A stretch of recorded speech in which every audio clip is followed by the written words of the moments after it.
Estar aqui na presença de Deus, que Ele nos sustente nesse momento, que Ele nos ajude nesse momento e que possamos receber a palavra que vem dos céus, amém? Vamos crer que hoje Deus vai falar com alguém aqui ou com todos aqui. O que nós pedimos a Deus é que Ele não deixe de falar com uma pessoa sequer, todos recebam a palavra, amém?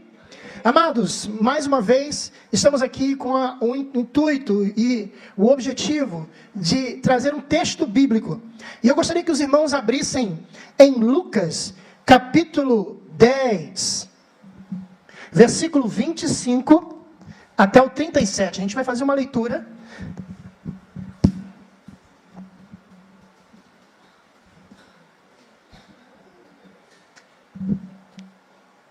Misericórdia eu quero e não sacrifícios. É o tema da nossa mensagem de hoje. Amados irmãos, hoje vamos nos debruçar na parábola do bom samaritano, encontrada aqui em Lucas, capítulo 10, do versículo 25 até o 37. Essa é uma história que transcende tudo, transcende o tempo, e nos convida a refletir sobre o amor, compaixão e o verdadeiro significado de amar o próximo. Vamos explorar esse texto e que o Senhor nos guarde, amém? Feche seus olhos, coloque a mão no coração e repita comigo a frase: Deus, mais uma vez forte, Deus, fala comigo. E certamente Ele assim o vai fazer. Amados, o texto de Lucas, capítulo 10, diz, de versículo 25, diz: Eis que certo homem, intérprete da lei, se levantou com o objetivo de pôr Jesus à prova. Ele perguntou: Mestre, que farei para herdar a vida eterna? Então Jesus perguntou: O que está escrito na lei? Como você a entende? E isto ele respondeu: Ame ao Senhor seu Deus de todo o seu coração, de toda a sua alma, com todas as suas forças, com todo o seu entendimento. E ame ao seu próximo como você ama a si mesmo. Então Jesus lhe disse: Você respondeu corretamente, faça isso e você viverá. Mas ele, querendo justificar-se, perguntou a Jesus: Quem é o meu próximo? Quando Jesus prosseguiu dizendo, e aqui ele começa uma história muito interessante, que tem muitos ensinos e que nós esperamos ter a capacidade de trazer aqui nesta noite. Ele prosseguiu dizendo: Um homem descia de Jerusalém para Jericó e caiu nas mãos de alguns ladrões. Estes, depois de lhe tirar a roupa e lhe causar muitos ferimentos, retiraram-se e, deixando-o semi-morto. Por casualidade, um sacerdote estava descendo por aquele mesmo caminho e, vendo aquele homem, passou de largo. De igual modo, um levita que descia por aquele lugar e, vendo, passou de largo. Certo samaritano, que seguia o seu caminho, passou perto do homem e, vendo, compadeceu-se dele. E, aproximando-se, fez curativos nos ferimentos dele, aplicando-lhes o óleo e o vinho. Depois colocou aquele homem sobre o próprio animal e levou para uma hospedaria e tratou dele. No dia seguinte, separou 2 denários e os entregou ao hospedeiro, dizendo: Cuide deste homem, e se você for gastar algo mais, farei o reembolso quando voltar. Então, Jesus perguntou: Qual desses 3 lhe parece ter sido o próximo do homem que caiu na mão dos ladrões? O intérprete da lei respondeu: O que usou de misericórdia para com ele. Então Jesus disse: Vá e faça o mesmo. Que história que Jesus contou, que lição aqui, tem tanta lição aqui, irmãos, que talvez 36 minutos não fosse o suficiente para poder falar sobre tudo que esse texto aqui nos ensina. A primeira coisa que nós vemos aqui é um caminho que este homem estava seguindo. Veja o que diz o texto. Este que certo homem, intérprete, versículo 30. Um homem descia de Jerusalém para Jericó. Então ele estava num caminho, ele estava indo numa direção, em direção a que lugar que ele acabou de falar? Ia para Jericó. Jericó aqui, ele tem todo um significado. Jericó pode ser um significado de erro, vício, pecado. Jericó era um lugar que, se você for estudar dentro da cultura, era um local, uma cidade histórica, que aparece desde o livro de Josué. Não é? É onde teve ali as muralhas, caíram, muralhas de Jericó. Na palavra do bom samaritano, Jericó significa o mundo. Este homem estava se afastando do caminho correto. Veja que ele estava indo de Jerusalém para Jericó. Jerusalém é considerada a cidade santa. Amados irmãos, Jerusalém é uma cidade tão importante para 3 religiões mais importantes da face da terra: o cristianismo, o judaísmo e o islamismo. No cristianismo, Jerusalém foi o lugar onde as coisas aconteceram, onde Jesus fez milagres, onde Jesus passou ali os seus últimos dias, onde Jesus foi ali, depois dos seus muros, crucificado. Jerusalém, amados irmãos, está no livro de Apocalipse, e existe uma cidade chamada Nova Jerusalém. Tal a importância desta cidade, a cidade santa, a cidade sagrada. Jesus dizia: orai pela paz, no livro de Salmos, está escrito Salmo, orai pela paz de Jerusalém. Tal a importância e o simbolismo e o significado de Jerusalém. Isto é, este homem ele estava saindo da presença de Deus. Este homem estava saindo de onde está a presença e a unção de Deus, indo para Jericó para fazer não sei o quê. E não é assim na nossa vida? Às vezes a gente está na presença de Deus, a gente às vezes está na cidade santa, a gente está no lugar que Deus quer que estejamos, a gente está na vontade do Senhor, mas muitas das vezes nós saímos da vontade de Deus, que é Jerusalém, e começamos a caminhar para Jericó. Jericó era uma cidade baixa, ela era 250 metros abaixo do nível do mar, era uma cidade baixa, tem até um significado. A gente está descendo o poço, descendo o nível. Quando este homem estava dirigindo à cidade do pecado, ele foi assaltado. O viajante estava descendo pela íngreme estrada que ia dar em Jericó, mas ainda não havia chegado ao fim da ladeira quando foi atacado por uns ladrões.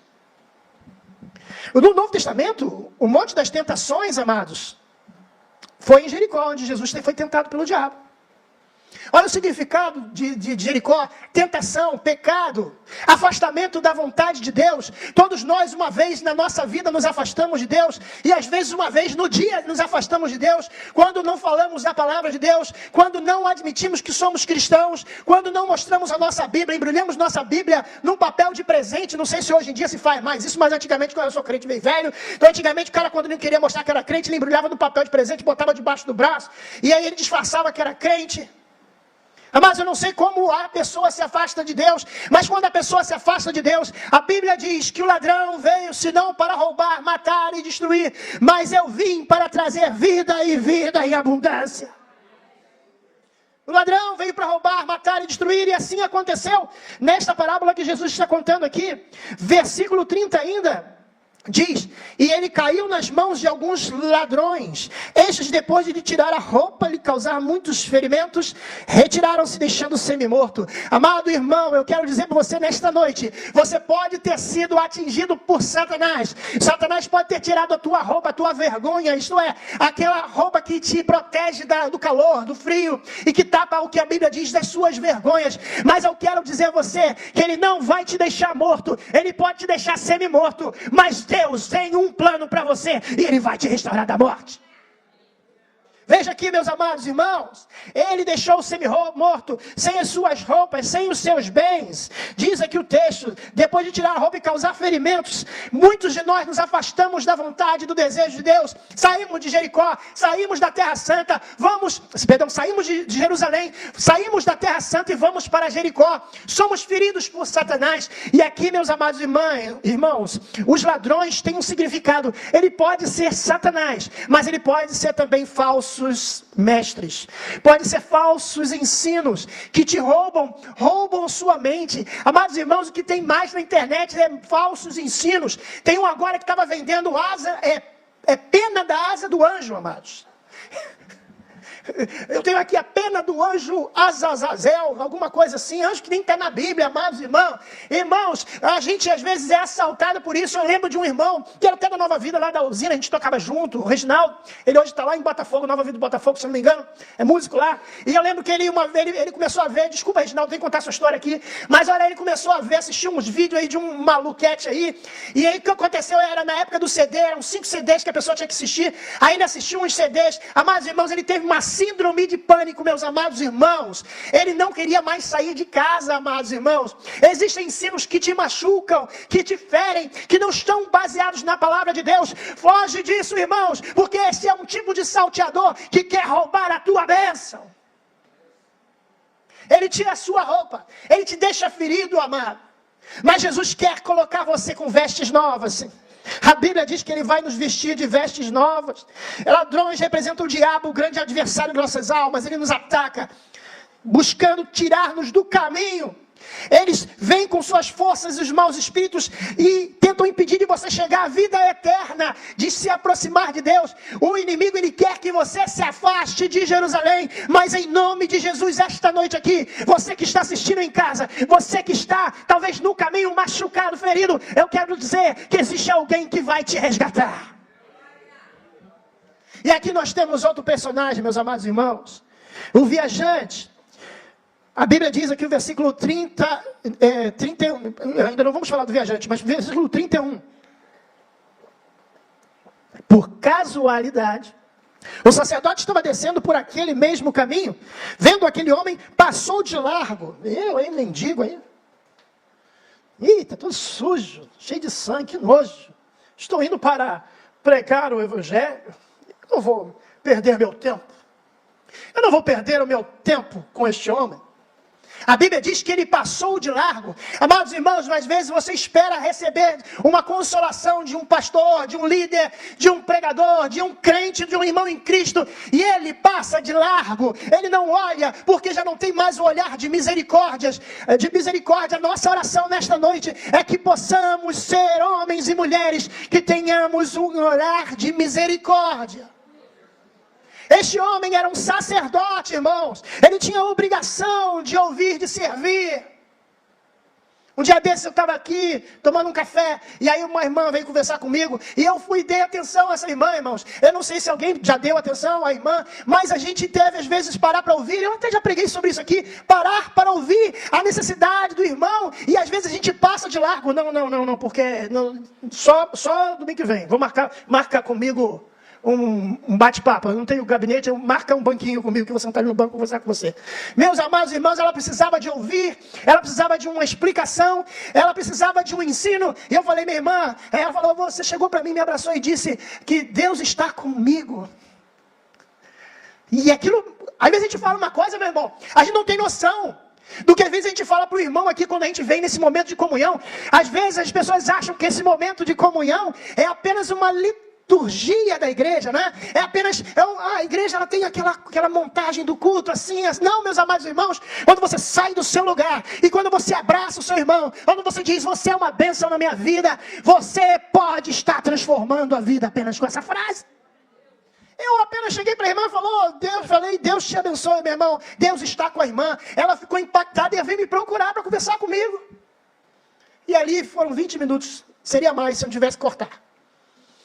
Porque a gente não pode passar de largo nas necessidades de um ferido. A gente não pode passar de largo da necessidade de uma pessoa. É claro que agora eu não vou atrapalhar o momento do meu culto, de ficar parando para conversar, mas naquele momento eu precisava falar com ela, eu precisava dar uma palavra para abençoar a vida dela, e ela saiu satisfeita, agradecendo a Deus, e Deus foi com ela. Às vezes a gente passa de largo por causa de liturgia, a gente passa de largo porque a gente não tem seminário, ou eu não fiz escola de líder, então não posso orar. Não, meu irmão, você pode fazer escola de líder, você faz o ano que vem, se você não se inscreveu, se você não passou, faz de novo. Tinha gente aqui que se inscreveu várias vezes, fez várias vezes e passou depois. Mas não fique esperando escola de líder, não. Ouça a voz de Deus e sirva ao Senhor. Este homem era um sacerdote, tinha preparo, tinha ensino, tinha capacidade, tinha autoridade. E aqui diz que por casualidade um sacerdote estava descendo por aquele mesmo caminho. Bíblia é detalhe. Ele estava indo para onde, irmãos? Fazer o quê? Será que ele estava indo pregar em Jericó, a cidade do pecado?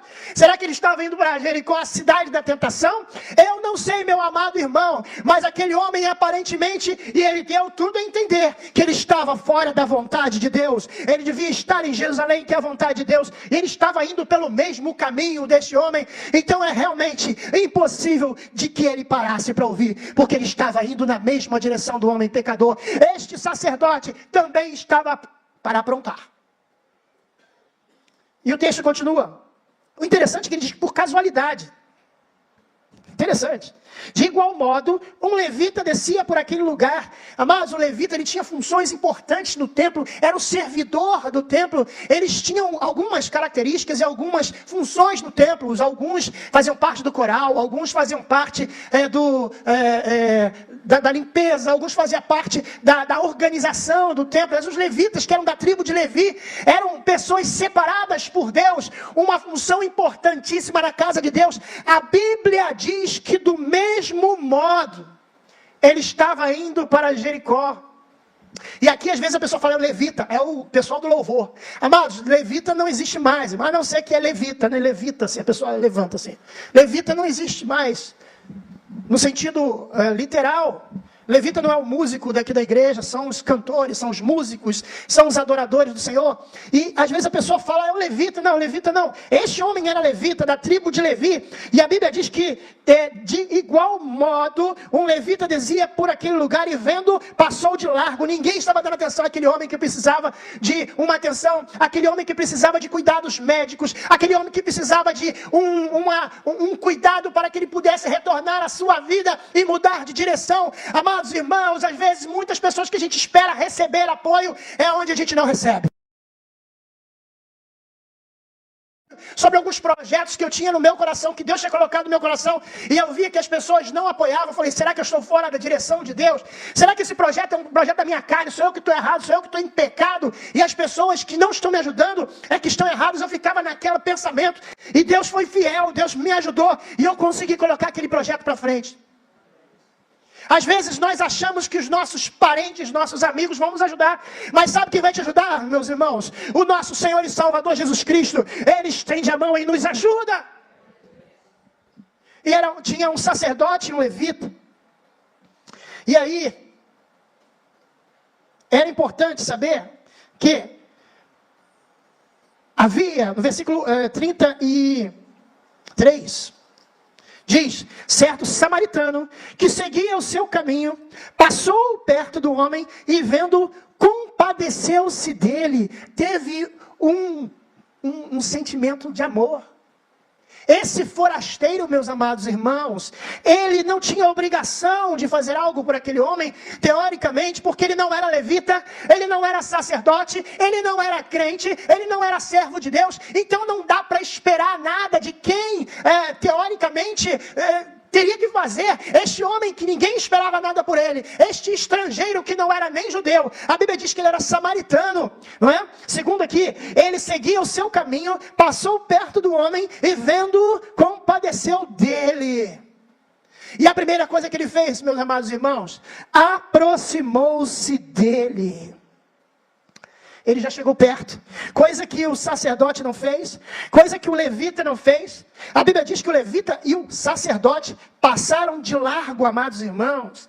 E os ladrões nem se vê mais, né? Porque o diabo, quando ele destrói uma vida, ele some, amados irmãos. O diabo, quando destrói uma vida, ele não aparece, não. Ou então ele fica na espreita, amados irmãos. A realidade que nós estamos vendo aqui, que este bom samaritano, em meio à indiferença do levita, em meio à indiferença do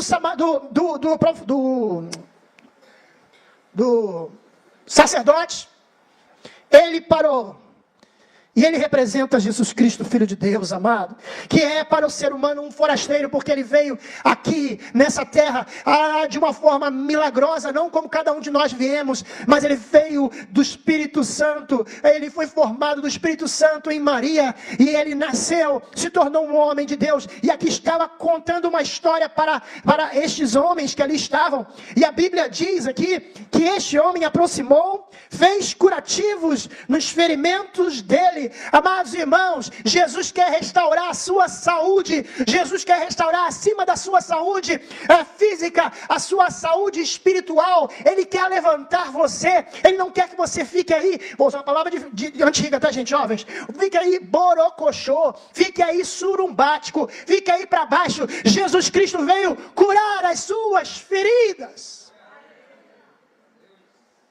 E aqui o texto diz: aplicando-lhes o óleo e o vinho. Tudo isso tem um significado. Óleo significa unção. Óleo significa unção do Espírito Santo na vida do crente. O crente que está ferido, o crente que está machucado, o crente que está sangrando, precisa da unção, precisa do óleo, para que ele possa se fortalecer e possa sentir-se curado, irmãos. O crente precisa da unção, e a unção através da oração, comunhão com o Senhor, leitura diária da Bíblia Sagrada, e você vai tendo aquela unção. Eu até brincava nesse final de semana, eu não desejo, eu falei para o Rafael, não é um são, é dois são, porque é duplo, é duas, não é um só não, é dois são. Brinquei com ele, falei, porque nós precisamos da unção de Deus, nós precisamos receber de Deus o óleo que vem da sua bolsa. Este samaritano carregava com ele a unção, Jesus carrega com ele a unção, que só ele, porque ele é Yeshua HaMashiach. HaMashiach significa Jesus Cristo, o Messias. Cristo significa ungido. Jesus Cristo é ungido de Deus, e ele veio trazer óleo, e aqui a Bíblia diz que ele veio trazer óleo e vinho. Veja aqui o versículo 33.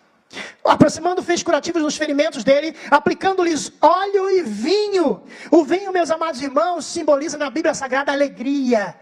Simboliza uma alegria que não vem do ser humano. Amados irmãos, Jesus transformou água em vinho. Aquele casamento que estava sem doce, aquele casamento que estava sem gosto, aquele casamento que estava igual uma água transparente, sem sabor, sem cor, sem graça. Jesus mandou trazer as talhas, e ele fez ali um milagre, transformou a água em vinho. Jesus nesta noite quer transformar a sua vida, que pode ser água, em um vinho maravilhoso da alegria. Ele quer trazer alegria para você. Às vezes você está na igreja, você está cumprimentando na hora da comunhão, mas você não sente essa alegria, você não sente você sente este vazio no seu coração. Você até está vindo na igreja, você até assiste a escola dominical, você até participa dos cultos, sente que aqui a igreja é uma igreja ungida do Senhor, que os homens aqui são sérios, as irmãs obreiras, a intercessão leva a sério, mas você sente um vazio, sente uma água. Mas Jesus Cristo nesta noite quer te dar a alegria da salvação. Ele deitou neles vinho, óleo e vinho, e nos ferimentos, aplicando-lhes óleo e vinho, depois colocou aquele homem sobre o animal e levou para uma hospedaria e tratou dele. Veja que Jesus não abandonou diretamente, de uma forma direta, mas a Bíblia diz que ele levou ele para uma hospedaria. Hospedaria tem um significado de proteção. Hospedaria tem um significado de segurança. Hospedaria tem um significado de conforto, de certa forma. Porque Jesus não teve conforto para nascer. Jesus nasceu numa estrebaria. O seu pai até procurou uma hospedaria para ele, que traria um certo conforto para Maria, que traria um certo conforto para José e para Jesus. Queria nascer, mas quis Deus mostrar a humildade do Senhor e ele nascer numa estrebaria. Mas neste caso aqui, Jesus providenciou para este homem, que é o símbolo de Jesus, um lugar de descanso, um lugar de segurança, um lugar onde você pode sentar, descansar, ter algum conforto, se recuperar. É assim que Jesus faz na minha, na sua, na nossa vida. Ele nos leva para um lugar de descanso. Ele refrigera a nossa alma. Guia-me mansamente às águas tranquilas. Jesus Cristo faz isso com a gente, meus amados irmãos. E esta estalagem, podemos tentar imaginar que possa ser a igreja, a casa de Deus. Nós temos que ser essa hospedaria para os feridos, amados irmãos. Nós temos que ser essa hospedaria para os feridos, os doentes. Então, amado irmão, você evangelizou. Pode o homem estar, desculpe, o cheiro pior do mundo. Não deixe de trazê-lo para ele receber oração. Não estou falando que você tem que abraçar ele, se você tem que fazer um cafuné. Meu amado irmão, mas tenha misericórdia, porque este homem teve misericórdia. Ele não pensou que ia se sujar, ele não pensou que ia se sujar de sangue, mas ele cuidou e levou para a hospedaria. Nós aqui, a Igreja de Nova Vida da Tijuca, e todas as igrejas que são afiliadas às igrejas evangélicas no Brasil, tem que entender que nós somos a hospedaria que o médico dos médicos traz aos feridos. Médico dos médicos. Não saiu S. Amados, ele levou para a hospedaria, tratou dele. No dia seguinte, separou 2 denários e os entregou ao hospedeiro, dizendo: cuide desse homem, e se você gastar algo mais, farei o reembolso quando eu voltar. O homem da estrebaria, eu imagino que se assemelha ao papel do Espírito Santo na nossa vida. Jesus, quando ele veio ao mundo, ele ascendeu aos céus e ele disse: eu não vou vos deixar sós e vou providenciar um Consolador. O Espírito Santo vai cuidar, mas eu vou voltar. Aqui este homem disse, ele pagou os 2 denários para que ele tivesse o conforto, para que ele fosse cuidado, porque ele iria voltar. Meus amados irmãos, eu quero dizer para vocês, ainda que vocês estejam feridos, sendo cuidados por Deus, eu quero dizer que Jesus Cristo vai voltar para buscar a sua igreja. Ele vai deixar tudo pago. Ele vai deixar porque Ele se entregou por nós. Ele pagou o preço pelas nossas vidas, através do seu coração, que dizem, eu já vi um estudo que o coração de Jesus explodiu. Tal foi a dor que Ele sentiu. Ele deixou pago as nossas vidas por amor de nós. Olha o que diz.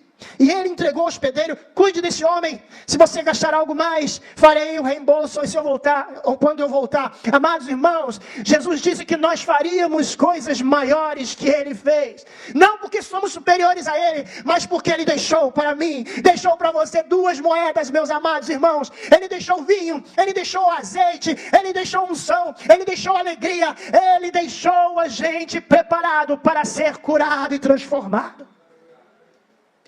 Você tem isso. Você não precisa fazer um seminário de 4 anos para ter isso. Você só tem que se consagrar, buscar ao Senhor, falar: eu preciso dessa unção, eu preciso dessa força, eu preciso deste poder, mesmo que o ladrão tenha me salteado, mas eu quero usar essa moeda para ficar na hospedaria, para me cuidar, para aguardar o mestre que irá voltar. Aqui diz o texto. Então Jesus perguntou: qual desses 3 lhe parece o próximo do homem que caiu na mão dos ladrões?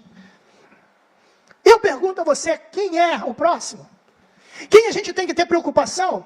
E é claro que a gente tem alguma preocupação com este levita que estava indo para o lugar errado, este sacerdote que estava indo para o lugar errado, mas eles conheciam a palavra, eles conheciam a lei, eles conheciam através dos seus antepassados, que eles não deveriam ir para Jericó fazer o que eles foram fazer e aprontar lá, mas eles foram. Este homem significa cada um de nós, quando tentamos nos afastar de Deus, e quando nós nos afastamos de Deus, somos atingidos. E ele pergunta: quem é o seu próximo? É aquele que mais carece da glória de Deus.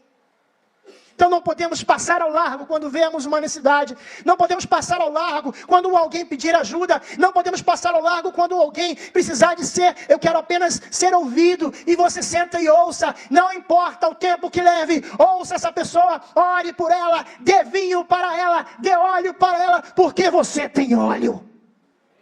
Cada um de nós tem óleo. Cada um. Eu lembro que eu tinha uns 15 anos mais ou menos, eu saía do colégio e ia para a igreja, aqui na Tijuca, na Marechal Trompovski, e aí eu ia orar de tarde, era a tarde da oração, e teve um dia que a dirigente não foi, uma profeta não foi, e aí fui eu e o rapaz que eu ganhei para Jesus naquela pregação, cego de Jericó, levanta e anda, aquela pregação que eu preguei tudo errado, e esse rapaz que andava comigo, ele era meio que meu discípulo, né? Eu pensava que é meu discípulo. Aí ele andava comigo, aí fomos para a igreja, só eu e ele, eu falei: a profeta não veio hoje, vai ser nós 2 só. Aí ficamos orando, e aí de joelho, e eu falei: o que eu vou fazer? Como é que vai ser isso aqui? Que eu nunca fiz culto de oração, só faço culto de evangelismo. Então ficamos orando, daqui a pouco a porta abriu, né? Ia fazer barulho, eu nunca me esqueci. Meu Deus do céu. Era uma senhora com 4 bolsas grandes, uma senhora forte, 4 bolsas grandes. Aí falou assim, o que é aqui? Aí eu falei, aqui é uma igreja. Uma senhora forte, eu já fiquei mais preocupado, porque, posso receber então oração? Eu falei, sim, pode receber oração. E essa senhora chegou e se assentou, e eu botei a cadeira no meio e começamos a orar. Amados irmãos, o bicho estribuchou, apareceu o demônio. Eu nunca tinha expulsado o demônio. E aí eu botei a mão na cabeça, olhei aquela situação, o meu discípulo ficou apavorado. Ele, eu não botar a mão aí não. Eu falei, então não tem jeito, não tem tu, vai tu mesmo. Eu botei a mão na cabeça da irmã, tadinha, ela estava com o Enê, alguma coisa assim, gente. Isso foi em 1986. Aí eu botei a mão no Enê dela, aí comecei a orar, sai demônio, sai Satanás, o bicho tribuchou. Eu, aquele rapaz magrinho, não era assim não, irmão, era magrinho. E aí eu fiquei apavorado, outro irmão apavorado. E aí nós repreendemos aquele demônio. E aí o demônio saiu. Quando o demônio saiu, já não tinha mais bolsa. A bolsa tinha a bolsa para lá, com roupa suja, com um negócio, a bolsa estava pela igreja, todas as cadeiras, tudo mexida. Amados irmãos, aquele demônio saiu. E ela falou assim para mim, onde eu estou? Onde eu estou? A senhora está numa igreja. Igreja? Como é que eu vim parar aqui? Eu falei, não sei, a senhora abriu a porta, entrou, e nós oramos pela senhora. A senhora quer aceitar Jesus como seu Salvador? Ela, a senhora estava com ela, explicamos a ela, ela aceitou Jesus como seu Salvador. O demônio saiu, explicamos para ela o plano da salvação, e ela foi salva em nome de Jesus. Amados irmãos, às vezes a gente fica esperando a hora certa, esperando o pastor, esperando o diácono, esperando o missionário. Se Deus te colocou para fazer uma obra, vai lá e faz. Não passe ao largo, não deixe a coisa acontecer, faça. Naquele dia eu tive a minha primeira experiência, eu fiquei apavorado, mas Deus me deu força, que depois do pavor veio a coragem, e aquele demônio saiu. E depois daquela, meu discípulo ficou mais corajoso que eu. Está na igreja até hoje, graças a Deus, da igreja batista do Pichincha. Ele e sua família, que também aceitou Jesus, todo mundo, irmãos. Quando um vem, meus irmãos, vai a família toda. Porque Deus quer usar você para ganhar não apenas um, mas para ganhar a sua família. O importante é você não passar de largo, porque é a sua responsabilidade. E nessa noite eu quero falar com você que é o homem assaltado, a você que foi derrubado pelos homens maus, pelos ladrões. Eu não sei o que o diabo te roubou, mas nesta noite aqui eu quero dizer que Jesus quer te curar, quer te dar o vinho, quer te dar o azeite, quer pagar a sua hospedagem, quer a sua recuperação. Nós vamos ficar de pé agora nesse momento. Nós vamos orar. E nessa noite eu quero me dirigir a essas duas classes de pessoas. Há umas pessoas que se sentem que tem que ser fortalecida para o Senhor, para que possa servi-lo, sem pensar 2 vezes quando ver um homem precisando, uma mulher precisando da unção, do óleo. E principalmente para aquele que se sente assaltado, roubado, ferido, machucado, que deseja receber a Jesus como seu Salvador, ou até mesmo que deseja uma renovação espiritual. Os nossos irmãos da intercessão estarão aqui, e eles vão orar por você, e Deus vai te curar, vai te sarar. Você crê nisso? Porque Deus me sustentou para estar aqui. Deus me sustentou para que eu estava aqui. Há 5 minutos antes da pregação, a minha pressão caiu. A irmã até falou, quer dar um descanso? Eu falei, não, dá um sal aí, que o Senhor vai me sustentar. Ele pode te curar, Ele pode sustentar você, para que você possa prosseguir aquilo que Deus te chamou. Mas tem que se submeter a estar na estalagem, submeter a estar. E você que está em casa, que nunca recebeu Jesus como seu Salvador, que possa levantar sua mão aí na sua casa. Se há alguém que nunca recebeu Jesus como seu Salvador, levante sua mão que nós vamos orar por você nesta noite. E Jesus vai restaurar a sua vida. Você na sua casa que nunca fez isso. Você talvez estava aí zapeando pelo YouTube, passou aqui, viu um rapaz de camisa branca pregando aqui no púlpito, falou, eu vou assistir, eu vou ouvir essa mensagem. E você que talvez tenha sido tocado, Deus quer tirar você do mundo e te levar de volta a Jerusalém. Então eu vou fazer uma oração, você vai repetir comigo. Depois os irmãos vão cantar ao Senhor. Aleluia. E você vai repetir comigo essa oração. Você que está em casa e você que deseja receber Jesus como seu Salvador. Senhor Jesus, repita. Senhor Jesus, nesta noite eu te confesso como meu Salvador, como meu Senhor. Entra na minha vida, me traz o vinho, me traz o óleo, e que eu possa ser curado dos meus traumas e enfermidades espirituais. Em o nome de Jesus. Amém e amém. Dê uma salva de palmas para Jesus. Diga glória a Deus. Coração e derramar.